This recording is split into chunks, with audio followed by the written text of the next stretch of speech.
Marinaro Friday. Thanks for watching on YouTube, Facebook, and on Twitter. The Montreal Canadiens did not practice today. They spent the day in New York City as the Montreal Canadiens will visit the New York Rangers tomorrow night at Madison Square Garden. And the big question is, after last night's 36-save performance in his first NHL game for Jacob Fowler, will he be the Montreal Canadiens starting goaltender tomorrow night? For some, the answer is obvious, but based on the utilization of the goaltenders this season, well, some are saying they're not so sure. We'll see. Good performance last night for Adam Engstrom on defense as well as Owen Beck. What a game for Lane Hutson, who played his natural left side. Juraj Slafkovsky was a beast on the second line.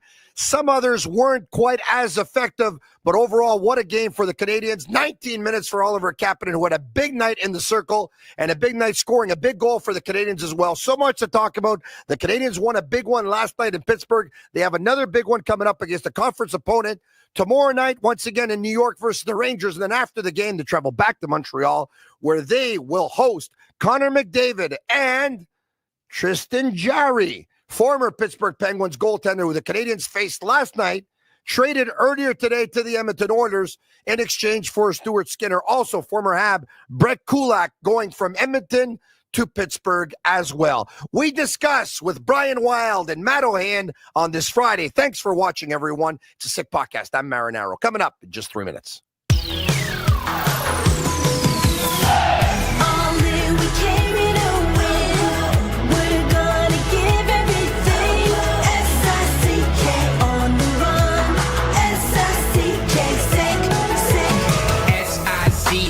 It's the sickest podcast. Tune in for the audio, or you can even watch back. Giving players all the props, or put them on blast. We don't give no hot takes, only talk facts. We're giving all our devotion, riding high on this wave of emotion. Going all out, yeah, cause this is our time. No, ain't no stopping us till we reach the finish line. All in, we came here to win. We're gonna give everything. S-I-C-K on the run. S-I-C-K, sick. On fire, we're ready to fight. We'll bring the house down tonight. S-I-C-K on the run. S-I-C-K, sick. Play it on the car ride, play it when you lounge. X and O, you know that we can hold it down. Shout out to my man Sammy, got it off the ground. And to all the listeners tuned in right now, got debates, analysis, and speculation. This is sports talk for the new generation. You know where to find us, got a reputation. Sick podcast, your #1 sports destination. Giving all our devotion, riding high on this wave of emotion.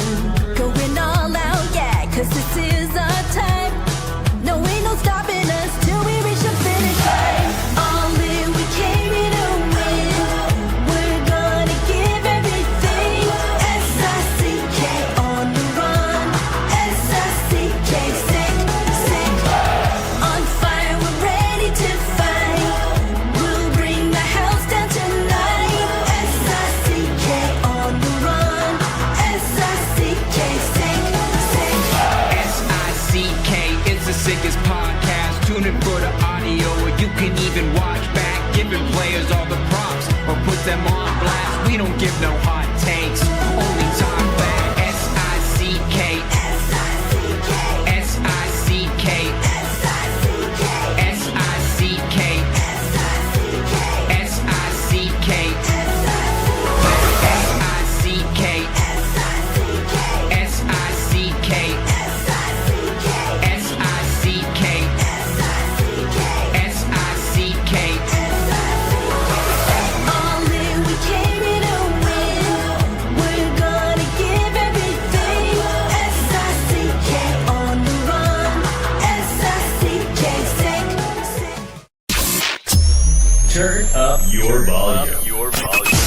Because you're about to listen to The Sick Podcast. With Tony Marinaro. 55 seconds left in the penalty, a minute and 27 seconds left in regulation time. Boston 4, Montreal 3. Lafleur coming out rather gingerly on the right side.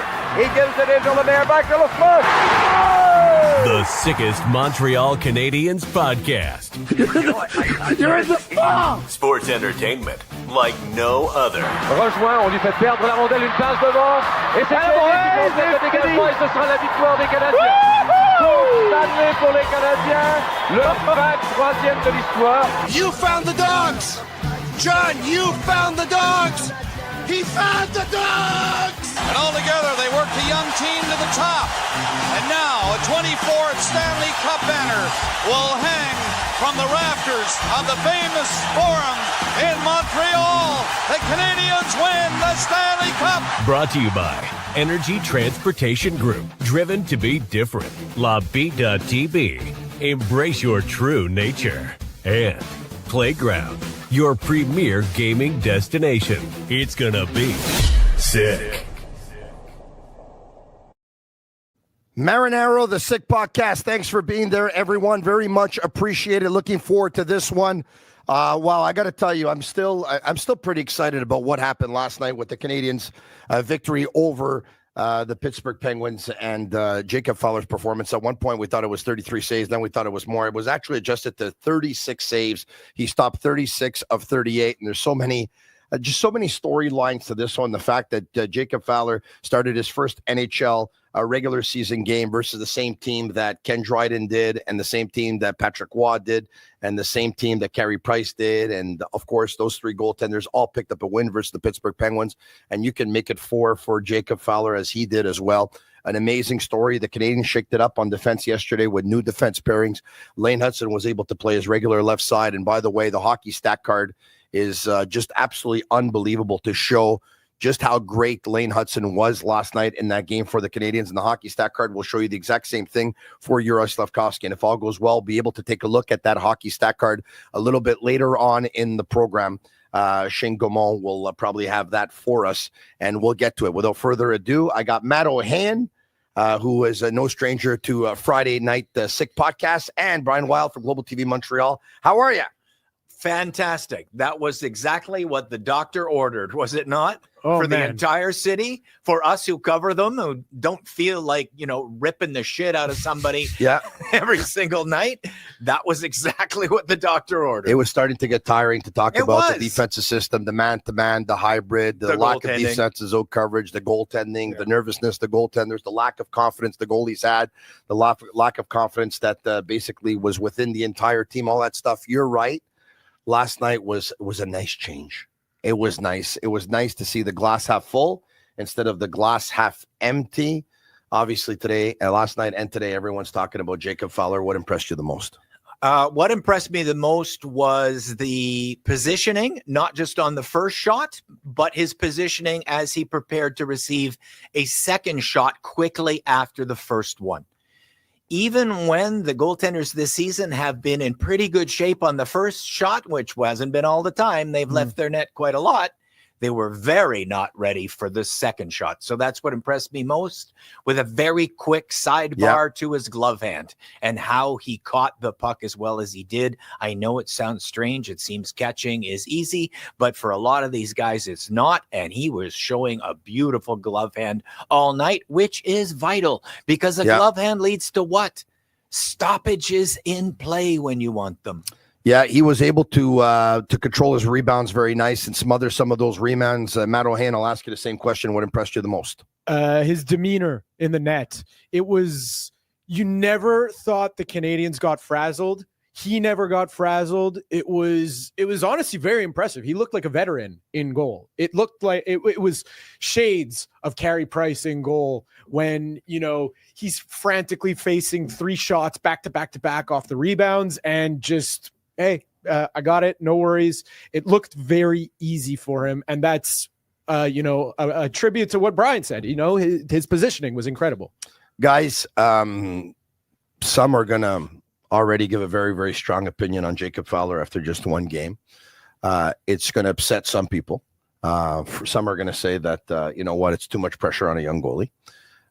But it's no different than Demidov. I think the first time we saw Demidov, we said, this guy's got shades of a superstar.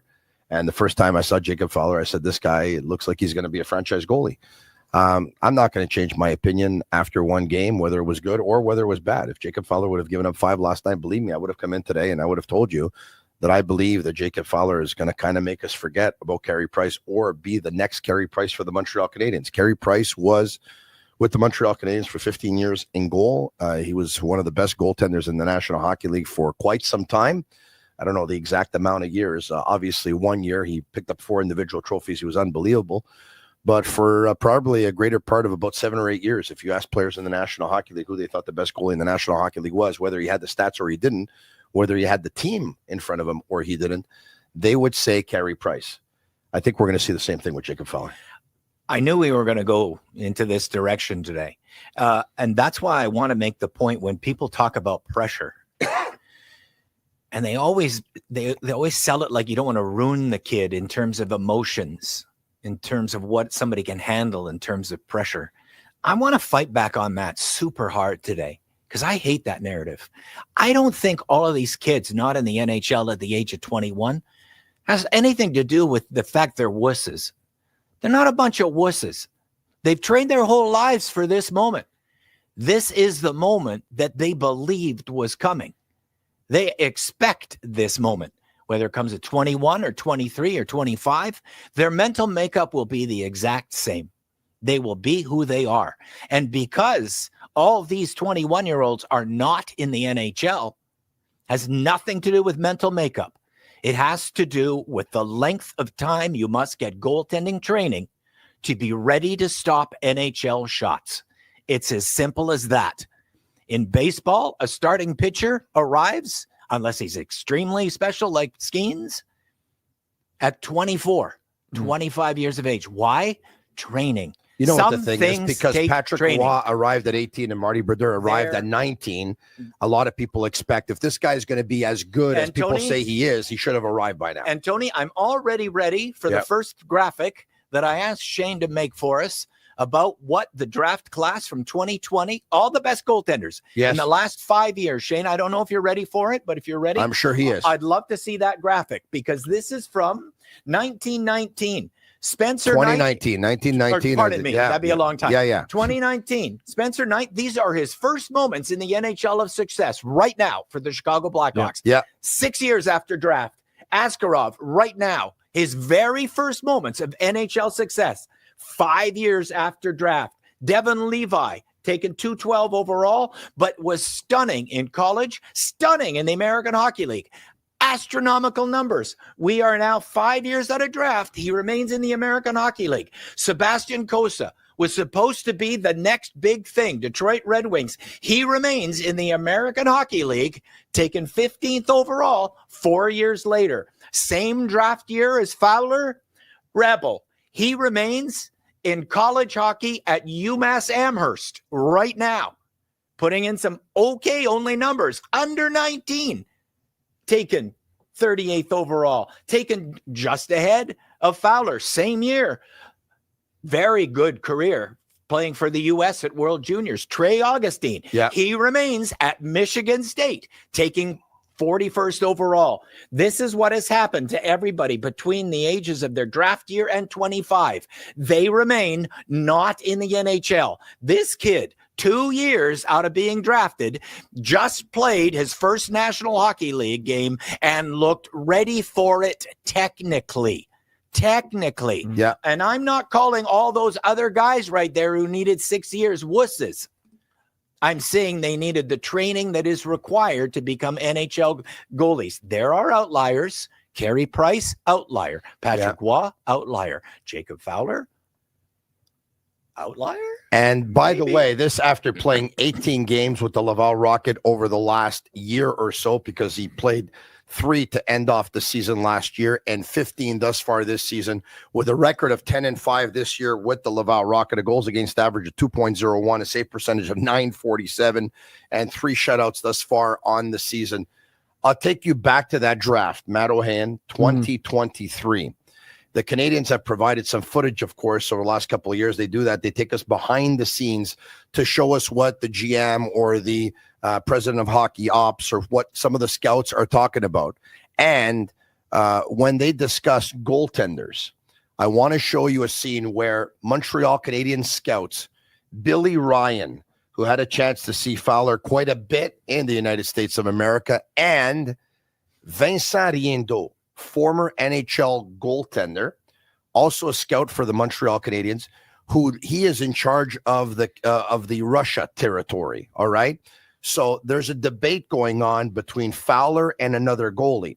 We don't quite know who the other goalie is, but we'll take a look at the goalies who were drafted after Fowler in just a minute. But watch this clip, this courtesy of the Montreal Canadiens and their social media team, of course, and Habs TV. We'll take you behind the scenes back to 2023 in the Canadiens pre-draft meetings with their scouting and management team. You're saying you would put Fowler ahead of... Yes, 100%. Fowler shows up every time and wins. It's like almost, it's crazy. No one's saying Fowler was good growing up. He was the best growing up. He's not better. He's not better than Fowler. Like if we're playing a game right now and I said, all right, you pick your team. We're not in the NHL today. We're not facing Ovechkin today. These guys will face them at 24, 25. I know, but what I was saying is he's like mastered his position. The other guys haven't. They have the tools. They haven't figured out in their head how to in games. This kid does it. He's been doing it since he's like 10 years old. And he wants to do it. Fire in the belly today, huh?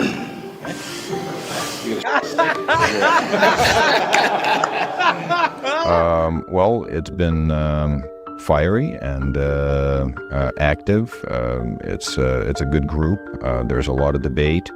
Sometimes it's extremely passionate, and that's good to see. I think management really likes everyone being on board and involved and having a voice, and so people are not shy to offer their opinion, which is great, and that's how we get to the final product.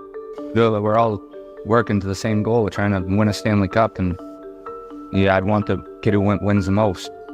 Never been the not top goalie ever. Look at his numbers. Yeah, he's never not been the top goalie in the entire league. Not the starter. Never not been the highest save percentage in every league he's ever been in.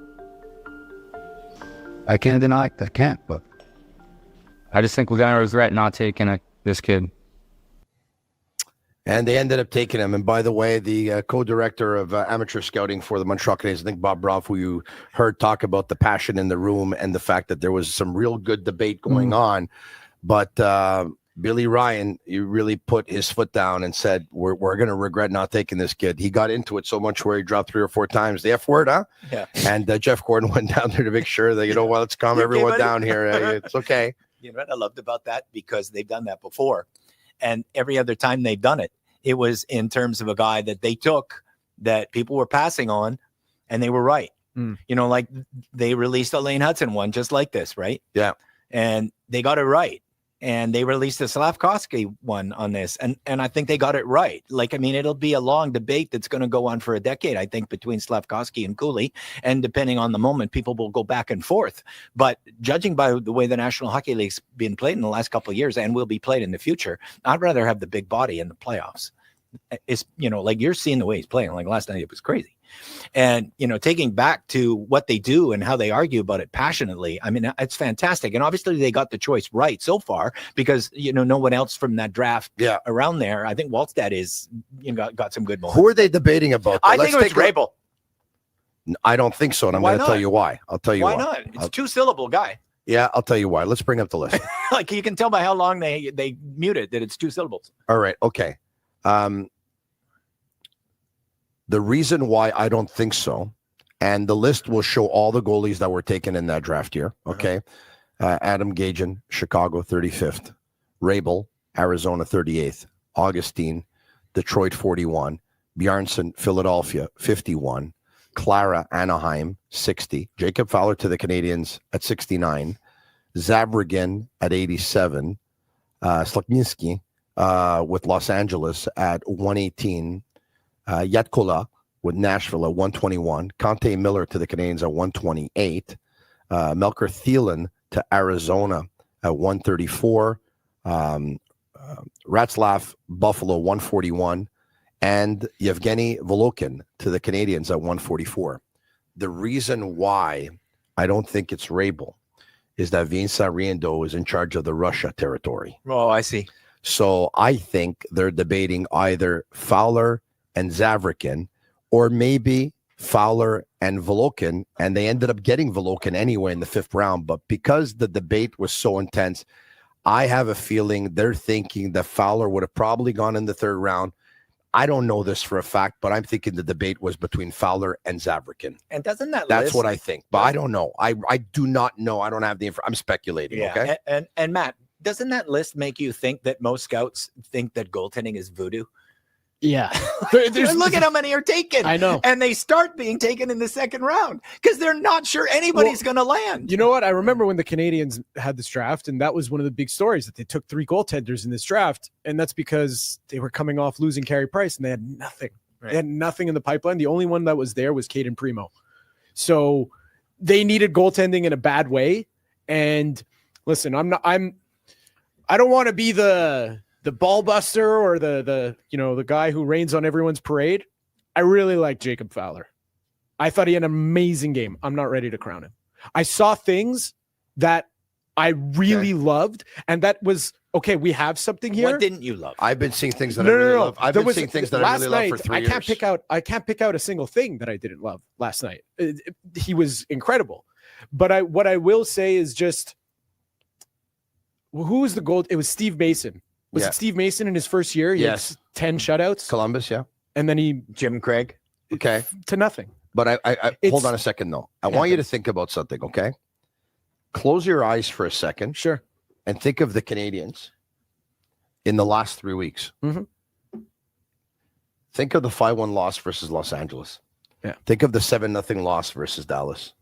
Think of the 7-2 loss in Colorado. Think of the 8-4 loss versus Washington. Think of the 5-2 loss versus Ottawa. Think of the 6-1 loss versus Tampa, okay? They had goalies who were nervous like you couldn't believe, whose confidence had hit rock bottom. They had a team that was playing extremely nervous in front of those goalies, to the point that everyone was asking themselves whether it was the nervous goalies that was making the team nervous, or the nervous play in front of the goalies that was making the goalies nervous, or a combination of both. And now this guy steps in last night to play his first NHL game with a huge sector of the fan base expecting this guy to be the savior. And this guy came in and he didn't flinch. Like he wasn't rattled after a bad goal. He didn't give up a goal early. He made so many saves, like that lateral movement. Like he made a couple of stops, bang, bang plays on the power play and stuff like that. Pat save, rebound, another save, smothers it off Sidney Crosby to glove save. Ultimately, the save of the night, by the way, goes to Lane Hutson with about a minute and a half left in the game. But so, look, he's won pretty much everywhere. Yeah. Everyone talks about his competitive fire, the fact that he's a gamer. Everyone talks about the fact that he's a student of the game. I'll before passing the word to Brian, I'm going to say this, and I said this earlier this morning on my French show, is that I remember one year a friend of mine gave me a pair of tickets to go watch the Canadiens. It was my birthday. It was during the weekend, and I was available, and I said, okay, I'm going to go. And they happened to be front row right against the glass. And on that night, I said, you know what? I want to watch Carey Price very attentively, because Carey Price is playing versus Malkin and Crosby. I know how good Malkin and Crosby are, and I love to focus on offensive players. I want to just take a look at Price, and I want to see how he does his job. And I focused on Price the entire night. And when I came home, I said, okay, I'm still a guy who likes offense. I'm still a guy who likes offensive players, but I can understand the appreciation for Carey Price because he was so technically sound. He was as good at his position as some of the best players in the National Hockey League were as good as theirs. He was that good. And when I watched Fowler, and I have over the last 3 years, and especially closely last year in Laval and this season as well, when I watched Fowler, his technical ability reminds me a lot of Carey Price's. His lateral movements remind me a lot of Carey Price. His cool, calm, and demeanor. There's that picture with, Fowler seeing stick handling, got the puck on his stick, and he's seeing Sidney Crosby right in front of him that has made the rounds of social media. And I don't know if we have that picture, or I don't know if we can bring it up. But anyway, that picture, and Alexis Lavoie-Martel, who's my co-host on the show en français, du lundi au vendredi à 10h le matin, said this morning, if there's a picture that best describes Fowler's cool, calm, and poise, it's that picture of him, so cool, calm, and collected, with Sidney Crosby in front of him, right? Go ahead, Matt. I just think there will be games this year with the way the Canadians play defense that he's going to get shelled. But that goes without saying. But don't think about this here. Is he a goal when the Canadians are at their best? Yeah.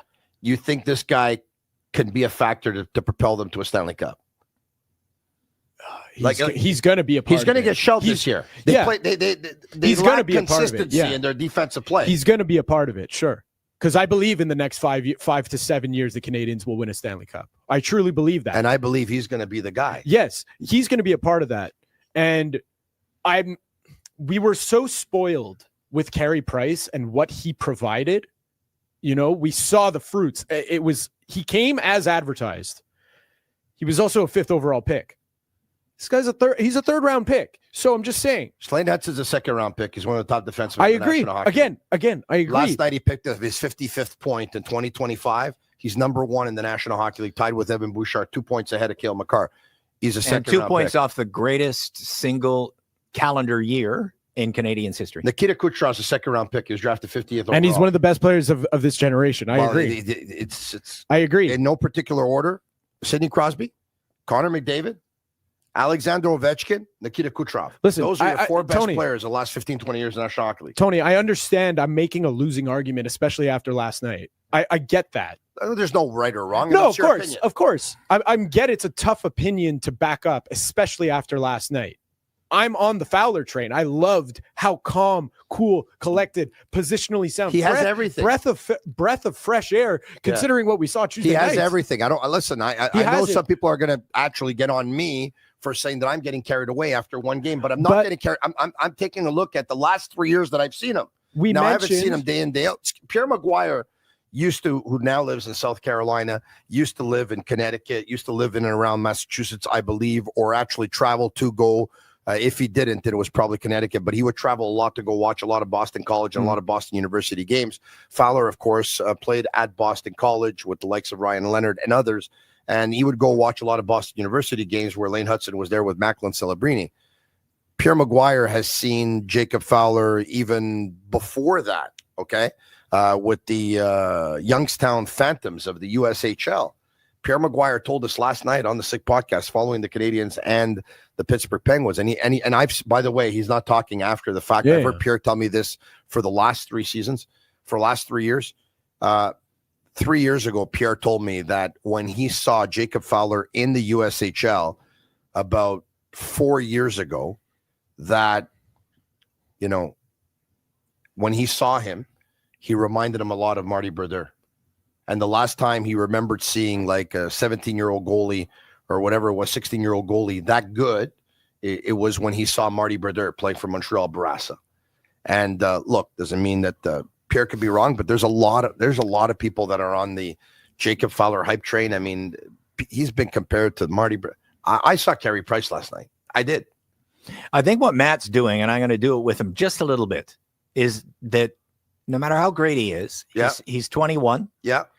And some level of tempered expectations need to be out there a smidge, because he will have tough moments too. But I'll tell you what, here's my point I want to make, that Canadians fans, Canadians media, and Fowler himself, if they all have the attitude that something around 900 or just superior to 900 is going to be exactly what it takes. It's going to be what gets it done for the Canadians to find success, because this is their goaltending back to November 28th before last night.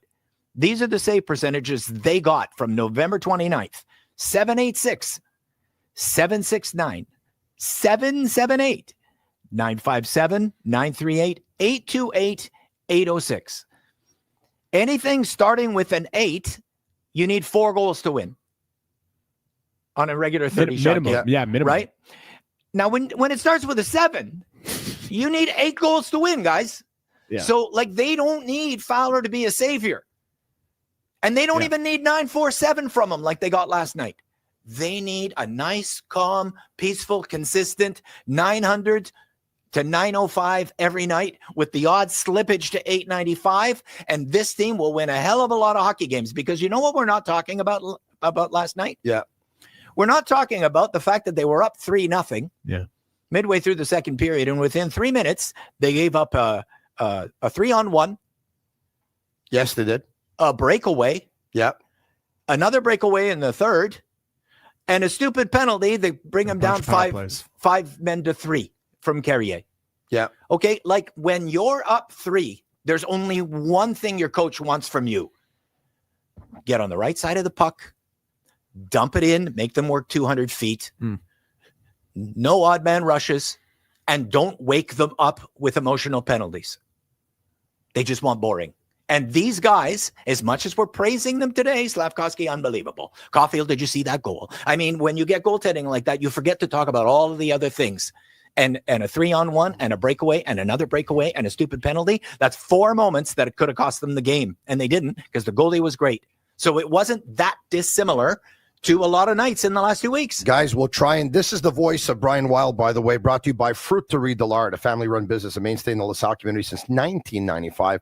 Proud to continue offering the same fresh foods and flavors that they have for the past 30 years, from fresh fruits and produce delivered daily to an ever-expanding assortment of deli meats, cheeses, and sandwiches. You find personalized service and friendly faces that make you feel like family at Fruiterie Dollard. Canadiens and the New York Rangers tomorrow night. It was an off day for the Canadiens. They did not practice today. If you want to get in on the action, go all the way with Betway tomorrow night and get a deposit matchup bonus up to $300 on your first deposit.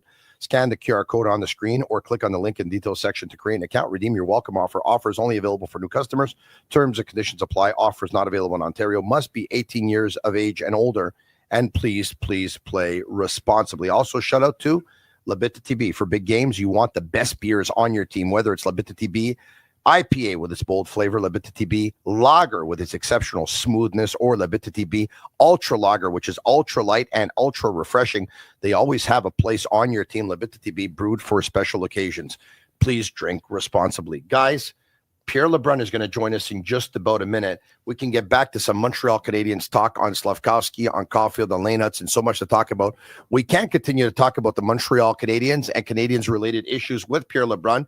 We can also talk about with Pierre as well, though, other situations that are going on in the National Hockey League. And we're going to get to that trade that took place earlier today between the Pittsburgh Penguins and the Edmonton Oilers. Without further ado, let's bring him in, Pierre LeBrun. Pierre LeBrun, presented by Cafe Milano, because winning tastes better. And Pierre LeBrun is brought to you by Cafe Milano. Sports commentary doesn't stop at the buzzer, neither does Cafe Milano, a true community cornerstone in St. Leonard with buzzing spots in Laval and Pointe Claire. My personal favorite, and of course, they're serving up banger sandwiches, with my personal favorite being the sausage sandwich, spicy marinated eggplants, vibrant salads bursting with flavor, and lattes and espressos that keep the energy high through overtime. Throw in a cannoli or two, or maybe even 3 in my case, and every bite is a highlight. Join the locals at Cafe Milano and turn every meal into a team win. Cafe Milano, because winning tastes better. And Pierre LeBrun, that's exactly what the Canadiens did last night. They won, backstopped by 36 saves from Jacob Fowler. Pierre, thanks for taking the time. Your thoughts on Fowler's performance?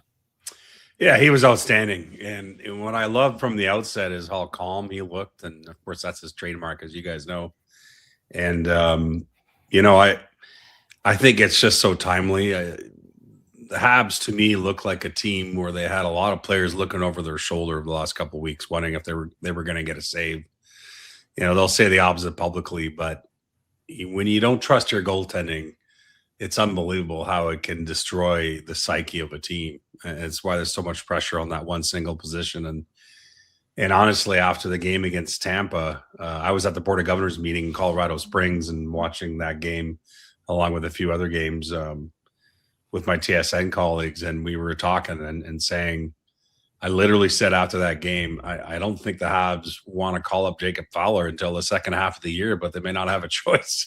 That's exactly what happened. And that's the reality. In the perfect world, this call-up would have waited, but why not? He was playing so well in Laval. So it's only one game, and And we know, Davis had a great start last year too to his NHL career, as you guys remember. But yeah, I think what I like the most is when the game got a little hairy at times last night, that Jacob Fowler looked like he was smoking a cigarette. Yeah, and he was really calm there, and that's an amazing attribute for a young athlete. Would have been cool if he would have smoked a cigarette, considering that his mom was in the front row drinking a beer. Hey, that would have been a nice picture. I wouldn't have been something. Hey, it's funny. After all was said and done in that game and everything that happened in that game, my first text message that I got, the first text message I got at the end of the game was from my cousin Rick, who said, Fowler's mom's beer is still 3/4 full. I imagine it's not the first. And I'm like, is that the thing that comes to your mind after a game like that? Pierre LeBrun, it's funny because I guess I can say I was wrong. A lot of people talked about bringing up Jacob Fowler a couple of weeks ago, and I said, no, like the defensive system right now is a disaster. Like I don't want Fowler here because I don't want him to get shelled and I don't want him to get burned. And let's face it, I mean, I think he's mentally strong enough that even if he would have had a hiccup last night, it would not have ruined the rest of his career.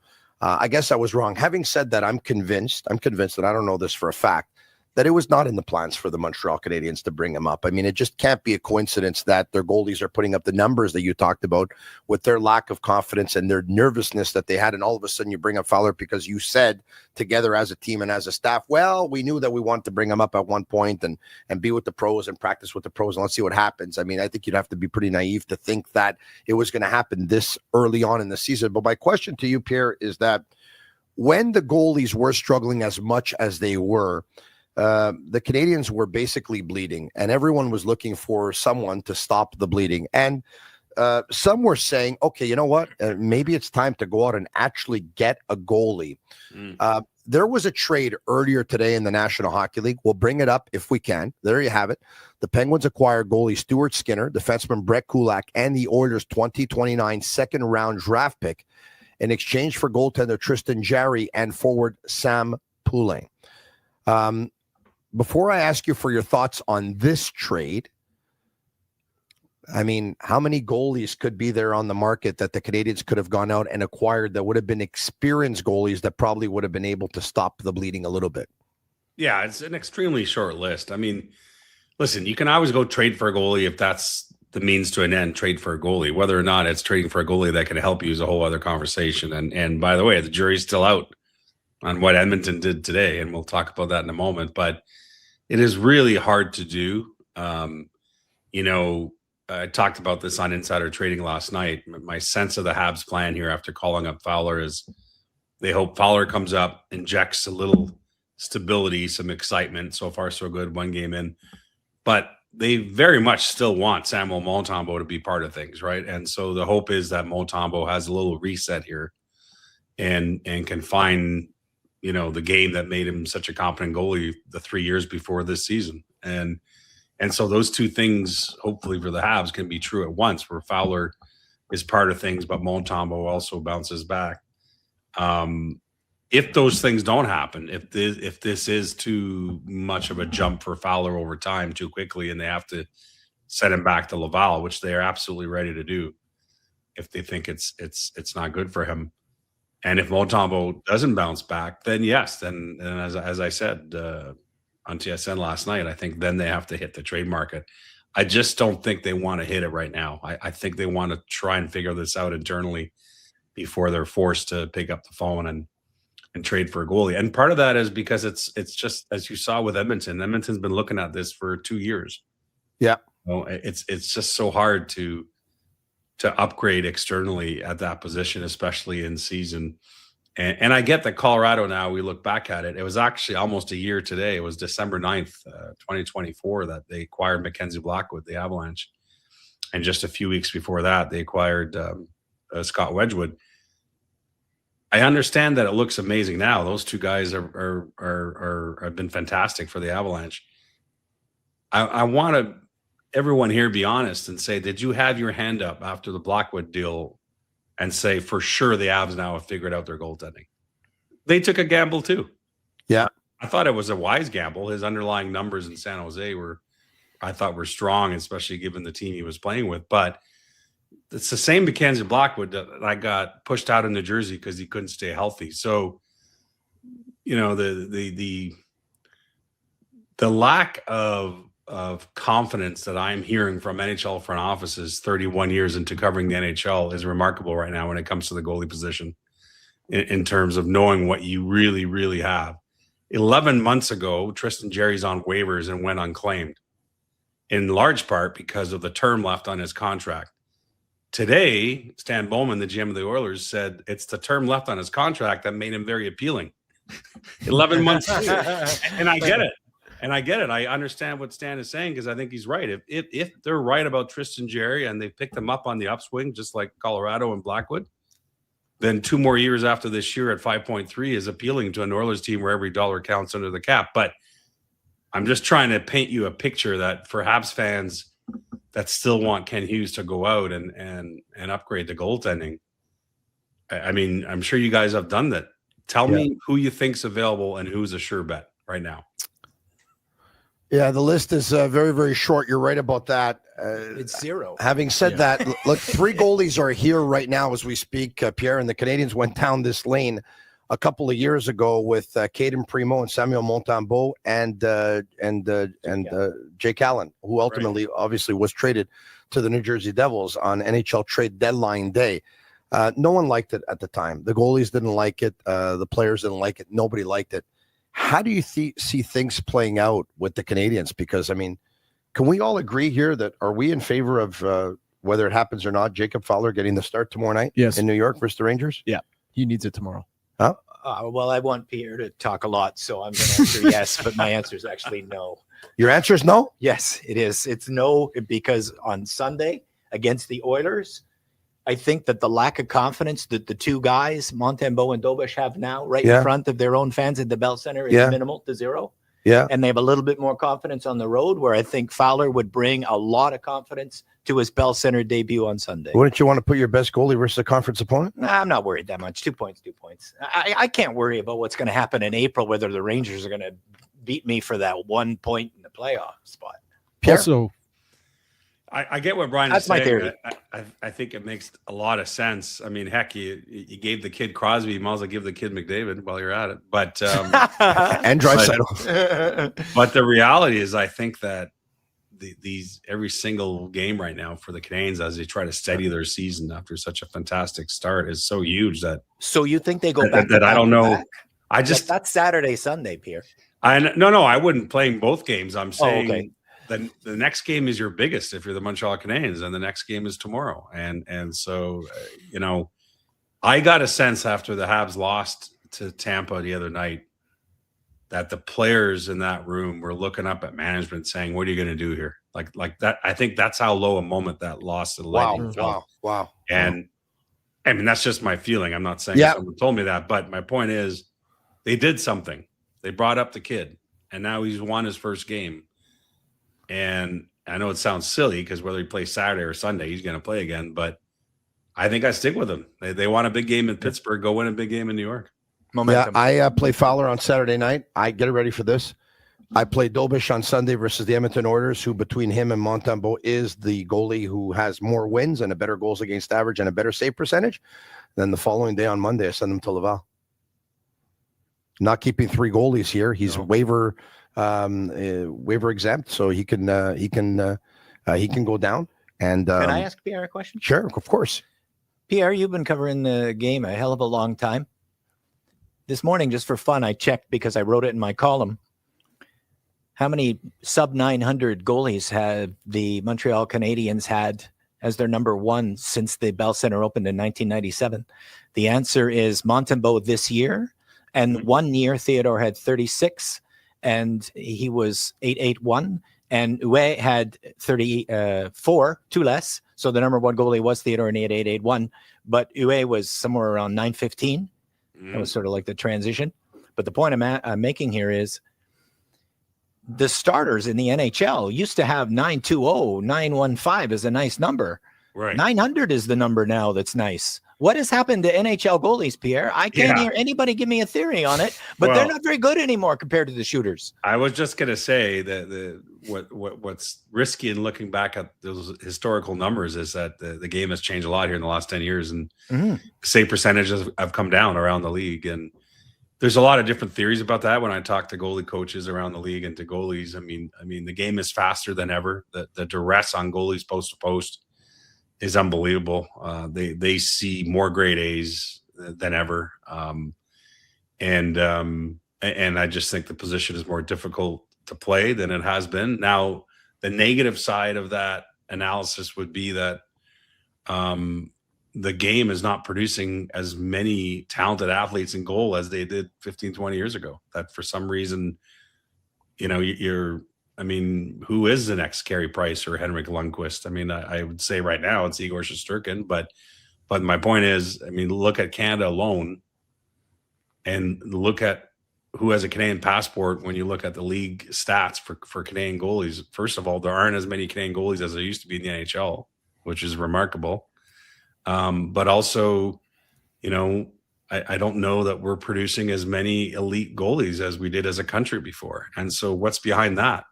But it's not just Canada. I think it's with other countries too. So, someone who wants to dive into this, I'm sure will look into this, but I think the goalie conversation is quite a fascinating one right now. Do you think the reverse VH has anything to do with it? Do you think that the numbers would be even worse if we didn't invent that one? Or better? Or, I talked about this the other day with someone. Or are we getting too technical with kids too young an age where we're not letting them play off their instincts and be athletes like a Dominic Hasek? I don't know. I don't have the answers. I'm just telling you that it's a real conversation. Guys, I had Andre Tourigny on my show en français a couple of weeks ago. I think it was the day before the Canadiens actually played the Utah Mammoth. And you want to know what his take is on why some goalie averages are way down compared to previous years? He believes that, and I don't want to quote him word for word here, but for the most part, he believes that some shot keepers basically in the past maybe inflated a couple numbers, and because of the onus on betting in hockey now that they have to be so precise, that these are the most precise stats that you're ever getting. And probably before they were less precise and probably would inflate the stats a little bit.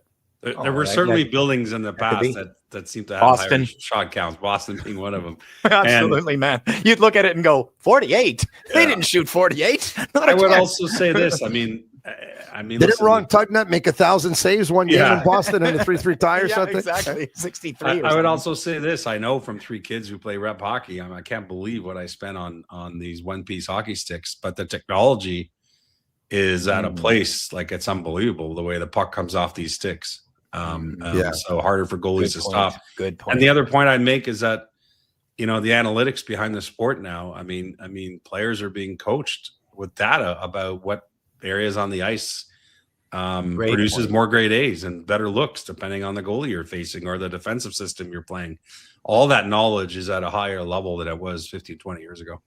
That's fantastic. Back to the trade, Tristan Jarry, of course, now going to the Edmonton Oilers and Stuart Skinner.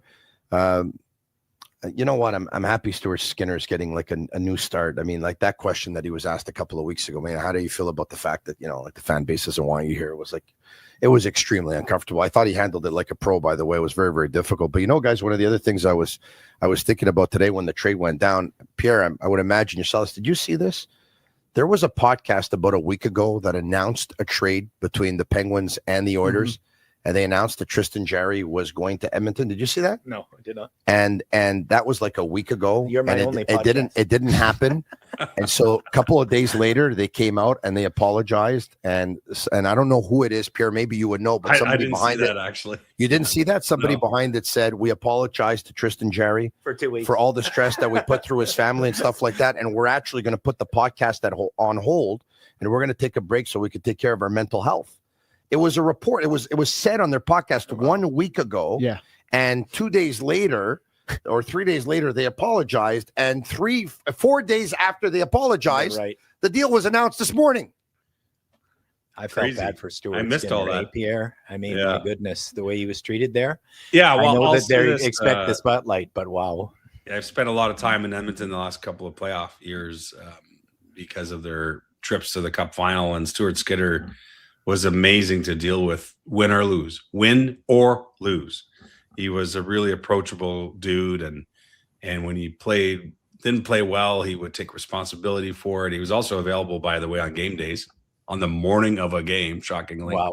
And I just really enjoyed being around him. And he is a great guy. And hopefully fresh start in Pittsburgh. He's a pending UFA, so there must be a lot going through his mind in terms of where his career will bring him. I will tell you that I texted with a Penguin source right after the trade, and I said, well, are you just getting Skinner and Kulak so you can flip them at the deadline? And he said, not necessarily, because the Penguins are in it.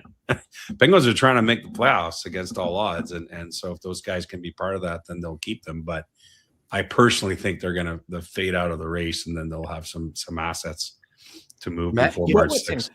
Well, that was my question, Pierre, was the Penguins are in this. I mean, you take a look at the Metropolitan Division, it's absolute insanity what's going on there. Mm-hmm. And Jari was playing well. So what's kind of the thought process on the Pittsburgh side? Well, they've got a goalie they can bring up here soon too. That has been terrific for them. I forget his name, the Russian kid. And so I think they're, everything the Penguins do is balancing the here and now with the future. And so I suspect that they just figured this might be their best chance ever to move Jerry. Remember, he cleared waivers 11 months ago, and now he's played well this year. He's had a resurgence, but he's got 2.5 years on his deal, and maybe the Penguins weren't sure whether this resurgence was here to stay. So I kind of get, and don't forget, they got a second round pick in this deal too. So yet another pick coming to Pittsburgh as they keep accumulating assets. So I totally get it from their perspective. Probably a safer play for them. The risk here is more on Edmonton. If it works, like I said, maybe it's like Colorado, what Colorado did, redoing their goaltending. Because don't forget, not only is now Jerry in Edmonton, but at some point, I think Connor Ingram becomes part of things for the Oilers. So they could have a brand new duo in goal in Edmonton by year's end. So it's the 2 Months Hockey Podcast. 2 Months Hockey Podcast, who actually came out and they apologized, once again, 4 days ago to Tristan Jarry and his family for all the stress they put him through, because they announced that he was getting traded. First off, we apologize to the Let's Go Pens and the Let's Go Oilers fans and members of both organizations for our report tweet on Friday night. So that was 1 week ago.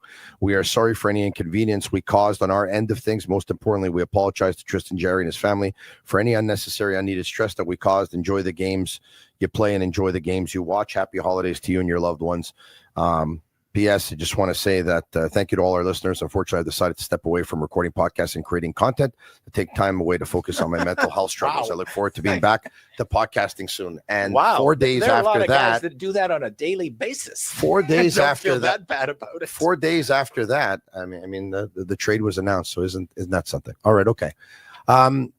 I saw it. Did you guys see Darren Dreger post a video of the arena in Milan? Yes, I saw that. It doesn't look ready. It doesn't look like it'll be ready in 56 days unless they're going to cut a couple of corners. Pierre LeBrun, can you reassure the hockey world? What are you hearing? Well, I can't reassure anyone about anything, but we were just at the Board of Governors meeting, and Bill Daley said he was at the moment in a more positive frame of mind than he has been all along. They have people with boots in the ground there in Milan looking at this daily now, and they seem to think they're going to pull this off. Yeah, I saw the video from Dregs. That was pretty spectacular. Pierre, if I can, Pierre, as an Italo Canadian who's very, very proud of his heritage and has a lot of family back in Italy, and I know what their work schedule is. I hope they're bringing in some Germans and some Swiss to work on this arena because the Italians are on break right now having a gelato. Well, I mean, I hate to bring this up, but I was reminded by a column from my colleague Chris Johnson, The Athletic, earlier this week, because I was at the Torino Olympics in 2006, and that rink was barely done on time before those games. It didn't get this kind of attention for whatever reason. I don't know why, but it was right to the last minute with that arena in Torino. And so maybe history repeating itself here. I don't know. I'm kind of naive when it comes to this stuff. I'm always like, they're going to build it. I mean, listen, the Olympics, it's always last minute. I mean, when I got to the Sochi Olympics in 2014, when I first was handed my room in the Media Village dorm, they had just built this door at the last minute for the media. And it was nice. But I opened my door and there was a naked German guy sleeping in my bed. So I went down and went to get another room. On those Germans. And he was Thank you for telling us that you left the room, Pierre. I didn't want to wake telling him us up, that you left the room. Yeah. Thank you. He looked like he was having a good snooze. I went down, they gave me another room. And then when I went to that room, the door handle fell off and it was never fixed while I was there. So I slept with an eye open the entire Olympics. But that's you know, when you have Olympics, things get built often at the last second. It's sort of the history of the games. And but you can't look at that video from Dregs and then not worry. Of course you should worry. We're not that far away. Hey, I can't believe Charlie McAvoy came back as fast as he did. Hey, Pierre, what a story that is, eh? Mm-hmm. Yeah, especially way ahead of schedule. The original timeline, and no one happier than Billy Guerin. I would imagine so. Pierre, I know we're a little bit biased in Montreal, but we also are because we watch Montreal Canadiens hockey maybe a little bit more attentively than others. I don't know if we have the hockey stat card, but if we could bring it up last night, the hockey stat card. Okay, as you see, Pierre, Lane Hutson is on the other side of the street right now. Okay, he's like, hey guys, I'm over here. This hockey stat card, it's been like this for quite some time. If you take a look at the numbers, he's really in another category right now. As a matter of fact, there's also something that I saw last night tweeted regarding the amount of points in 2025. Gentlemen, have you guys seen this? Lane Hutson has more points than any defenseman in the National Hockey League in 2025. He's got 55 points, tied with Evan Bouchard and 2 points ahead of Cale Makar. Pierre, you've had a chance to talk to Billy Guerin. You know what he's thinking. Has any, like, for the most part, I think most hockey pundits would probably say that there's already Zach Werenski there and there's already Quinn Hughes there, and chances are Lane Hutson will not be there, but he clearly is making it, I would imagine, at least very, very, very difficult for some of the people deciding. Yeah, I think so. And listen, I feel like you ask me this every week, hoping for a different answer. But I think it comes down to two things that unfortunately hurts Lane in this discussion. One is, Bill Guerin has said this numerous times to me, and not about Lane. He's careful about not talking about players individually. But what he's told me in general is his group at Four Nations, he's going to be very loyal to. Not everyone. They're going to make changes, but he's not going to start taking guys off the Four Nations roster for the sake of it. Team Canada is the same way, by the way, with their Four Nations roster. So I think that gets lost. I think that people look at this as if when the puck dropped in October that it was a clean canvas for USA and Canada. That's not how USA and Canada are proceeding. They started with the Four Nations roster, and then they're grudgingly taking names off when forced by guys on the outside. That's how both the US and Canada are approaching it. Yeah. I think once you understand that, then you look at this conversation. Now, as I said last week, I mean, Lane Hutson's been unbelievable. But they view him, obviously, as an offensive defenseman with a certain skill set. And then they look at the fact that they have Quinn Hughes. They have Zach Werenski, probably Jake Sanderson. And I think, so how many offensive defensemen can they take is what I would say. I'm not saying that's how I would do it. I'm saying I think that's how Bill Guerin's looking at it. So who knows? Maybe if Hutson keeps going like he is, they're forced to take him. You got to take 8 defensemen. But I still think right now he's on the outside looking in. Pierre, in ending, and this has been so much fun, what is what was your biggest takeaway from the Board of Governors meeting?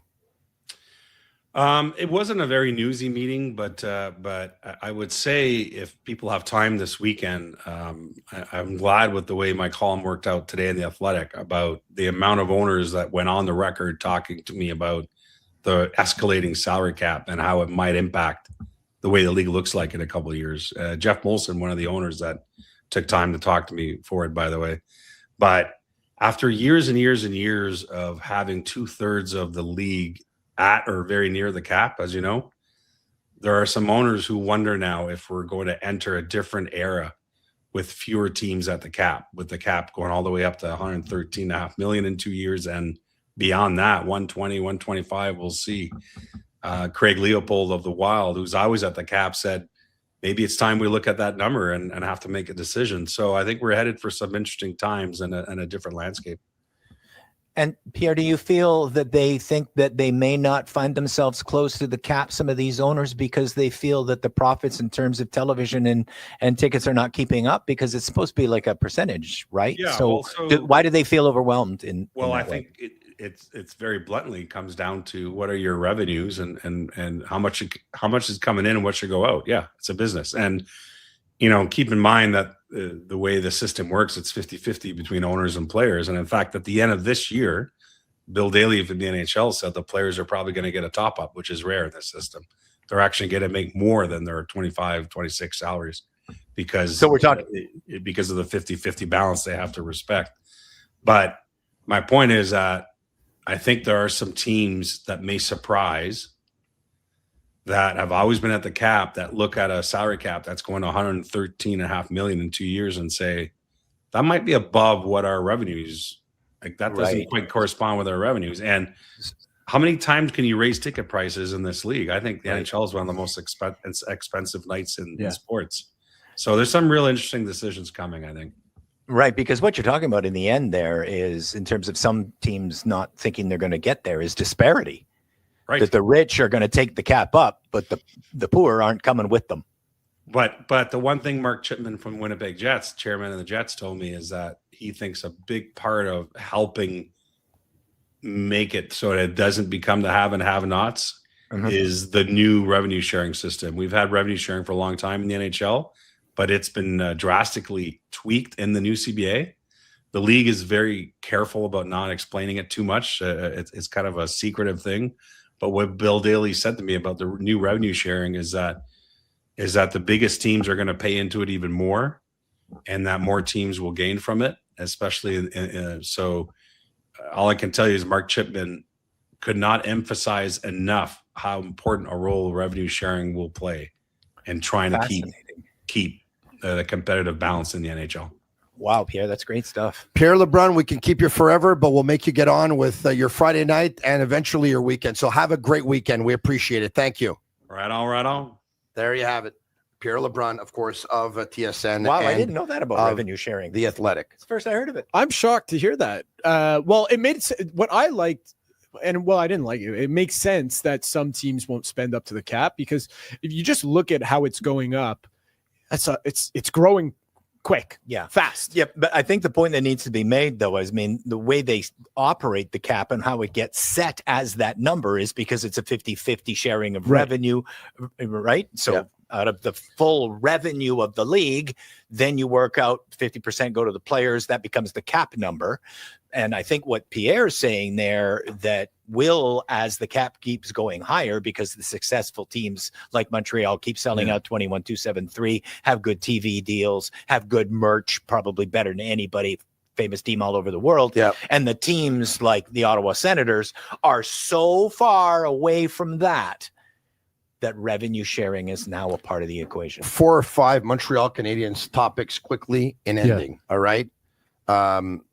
Your thoughts on Slafkovsky's game? I thought it was one of his best games as a Montreal Canadian. You're only going to get 2 thoughts. I've already heard his. Exactly. The hockey stat card also shows it, by the way, as much as Lane Hutson dominated on the back end for the Canadiens, not as much on the front end, but Juraj Slafkovsky was the most dominant Montreal Canadiens for last night. I also thought the coming of age, guys. I thought Kapanen was an amazing story in 19 minutes. Well, that was the one thing for me, was win or lose, the story of the game was going to be Jacob Fowler. Yeah. But Juraj Slafkovsky did his best to steal that narrative, because I thought he was just absolutely incredible, and I have no idea how you take him off that line anymore. You know what?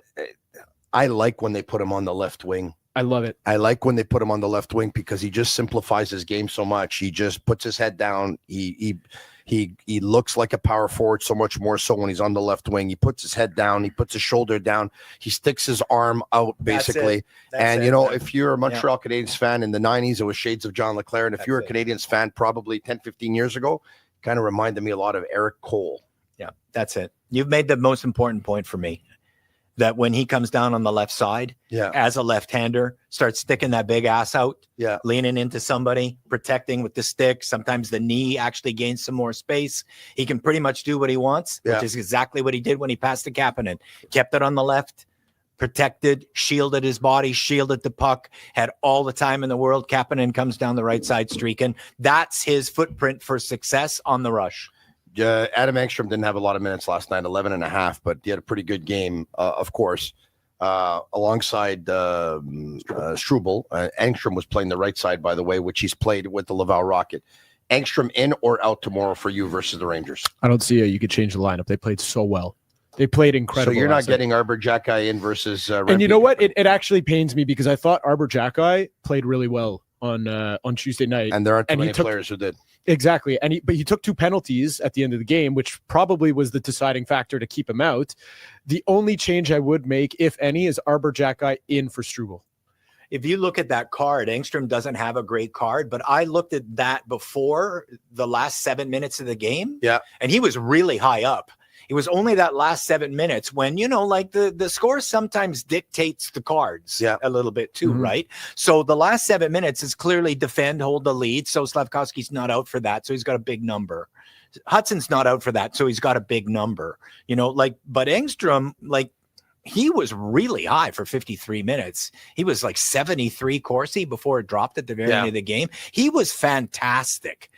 Forget the analytics. Just the eye test on him was fabulous. He looked comfortable. He had an amazing stick. Absolutely. Amazing stick, comfortable and calm and ready. First pass broke up beautiful. a lot of plays. Broke up plays, skated when he had to. I loved him, and I don't think he's going to get pushed out of the lineup. If I were to say I got to put Jacki in because of the physicality I expect from that game, I would say that Struble is the guy that's really finding too much work in his game because the other things worked great. Yeah. Carey worked great. With we haven't talked about. That was a huge first goal, by the way, by Texier. I mean, it's 24 hours ago. I was like, was it yesterday morning? I was like, if he doesn't play in the top 2 lines, though, can he make how much can he contribute on the 3rd and 4th lines? Guess what? He contributed a lot.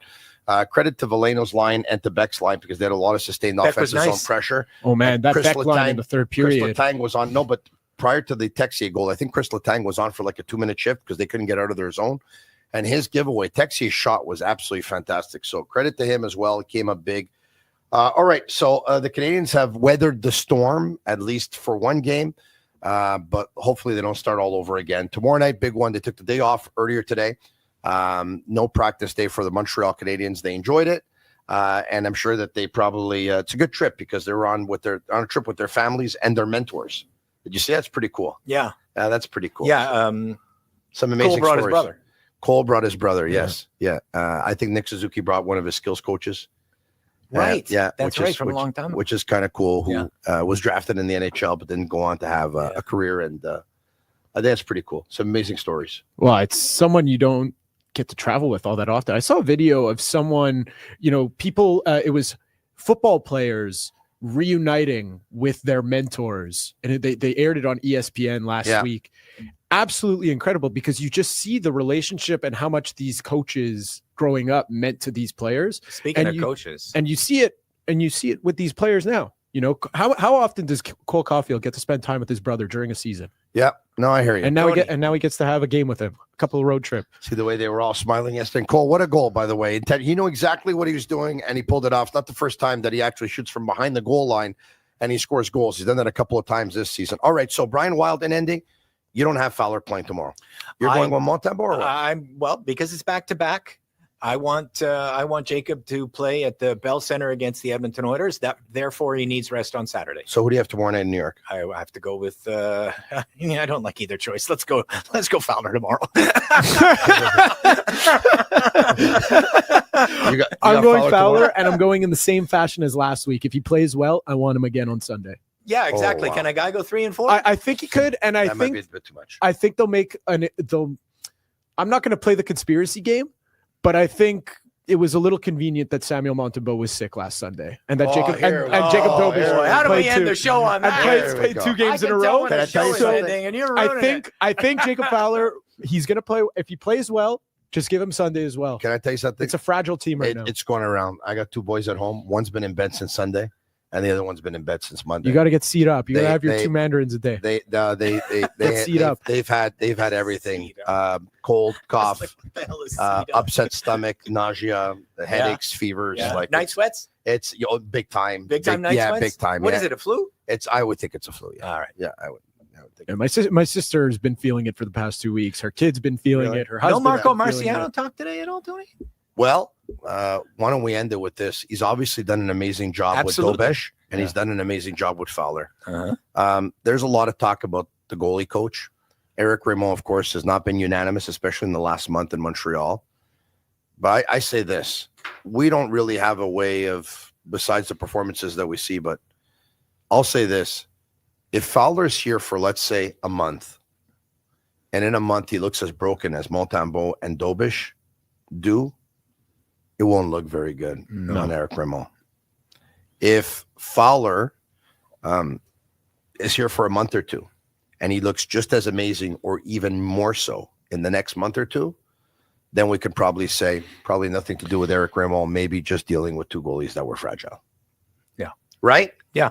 Pretty good assessment. You know what piqued my interest from what Pierre said a moment ago when we were talking about the goalies was he hoped that the Canadiens hope that both things are true, that Fowler finds his spot, but Montembeault finds his game. How do you balance that? You know, if Fowler's really going, you know, we play this if game. If he's really going, it's hard to. There's going to be a lot of back-to-backs. Yeah. The Canadiens are not a fan of playing the same goalie back-to-back. They played him back-to-back last week, Dobesh, because Montembeault was sick. The Canadiens have a back-to-back this weekend. The Canadiens have a back-to-back the weekend after that. And I think the Canadiens have a back-to-back like to 2 weekends after that. Like, so they got 3 back-to-backs here in the next 3 or 4 weekends. So you're going to see both goalies. Have a great weekend, everyone. Thanks for watching us. So much appreciated. The Sick Podcast, Monday to Friday at 10 p.m. in English, and Le Sick Podcast en français du lundi au vendredi à 10h le matin. Merci beaucoup for Alexis Lavoie-Martel, who's, of course, my co-host for the French show, and Shane Gaumont, who's been behind the scenes of Master Control here for the English show. Thank you very much. For Brian Wilde from Global TV Montreal and Matt Ohayon from Sick Media as well. Thank you, gentlemen. Have a great weekend. Canadiens versus the Rangers in New York on Saturday night, and Canadiens versus Connor McDavid and Leon Draisaitl at the Bell Center on Sunday night. We'll talk to you again on Monday. Ciao for now. Cheers. And that's a wrap. Hope you don't miss us too much until next time. Follow the Sick Podcast with Tony Marinaro on YouTube, Instagram, Facebook, Google Play, and Apple Podcasts. The Sick Podcast is brought to you by Energy Transportation Group, driven to be different. Lasalle.tb. Embrace your true nature. And Playground, your premier gaming destination.